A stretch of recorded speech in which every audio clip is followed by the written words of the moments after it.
അപ്പോൾ എങ്ങനെയാണ് എല്ലാവർക്കും നമസ്കാരം. ഇന്ന് ഞങ്ങൾ ബയൺ സ്റ്റേറ്റിലെ റേഗൻസ്ബുർഗിൽ നിന്ന് ഒരു അരമണിക്കൂർ ട്രാവൽ ചെയ്താൽ പോകാൻ പറ്റുന്ന ഒരു അടിപൊളി സ്പോട്ടിനെ കുറിച്ചുള്ള ചെറിയ വീഡിയോ ആണ്. വാൽഹല്ല എന്നറിയപ്പെടുന്ന ഒരു ഹാള്. ആ ഹാള് സ്ഥിതി ചെയ്യുന്നത് ഡൊണാവ് റിവറിൻ്റെ തൊട്ടടുത്തായിട്ടുള്ള ഒരു മൗണ്ടൻ്റെ മുകളിലാണ്. പക്ഷേ അവിടെ നിങ്ങൾ എത്തിപ്പെട്ട് കഴിഞ്ഞാൽ കാണാൻ പറ്റുന്ന സീനറി അടിപൊളിയാണ്. വൺസ് ഫാമിലിയായിട്ടൊക്കെ പോകാൻ പറ്റുന്ന ഒരു അടിപൊളി സ്പോട്ടാണ്. 1807 നെപ്പോളിയൻ്റെ പരാജയത്തിന് ശേഷം ജർമ്മൻ സംസാരിക്കുന്ന വ്യക്തികളെ ആദരിക്കുവാനും ദേശീയ ഐക്യം വളർത്തുവാനും ബവേറിയയിലെ രാജാവായിരുന്ന ലുഡ്വിഗ് ഒന്നാമൻ്റെ ആഗ്രഹത്തിൽ നിന്നാണ് ഈ ഹോള് നിർമ്മിച്ചത്.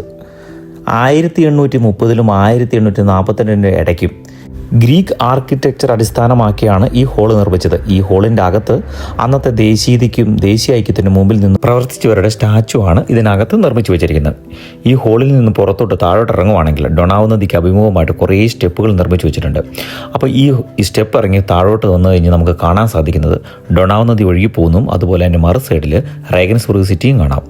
അപ്പം ഇതുപോലെ തന്നെ അടിപൊളി വീഡിയോയുമായിട്ട് ഞാൻ വീണ്ടും വരുന്നതായിരിക്കും. അതുവരെയും ബൈ.